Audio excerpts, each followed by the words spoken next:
екі жарым болғанда оятарсың сен мені.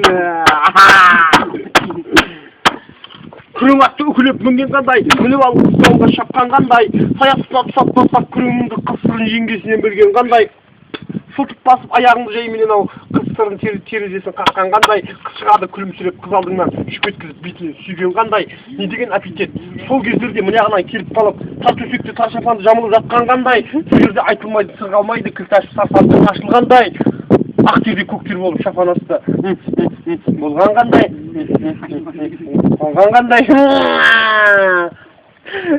болған соң қыз дауылды ойнақшытып шақшаңды қырақпа қағып атқан қандай, айдың жарығымен сайрағатты тапқан қандай, ауылыңа сен қайтарсың әліңді айтып, атыңа бәйгілі болып мақтан қандай, наличке атақ. Ат жөніңізді айтып жіберіңіз енді. Ат жөнің?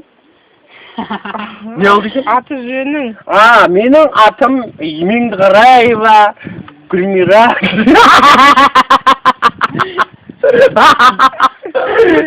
Меңдіғараева Гүлмирасы. Ойбай, бүлуге келді. Ол ше? Ат жөнім ба? Менің атым Ермағанбетов Ернар, күннің нұрындай болған Балғадиша әнімен орындалған. Осы Балғадиша әнімен танылып отырмын. Құмаш? Ол көте береді екен, не қылайын онда? Атымды айтайын ба? Менің атым, білсеңіздер, Ибн Хасаб, Ибн Қатур, Ибн Сахып, Мери Жава, Инна Шахруххана, или кім Насихун Ибн Сава. Фамилиямды айтайын ба, шырағым? Құп көтесің ол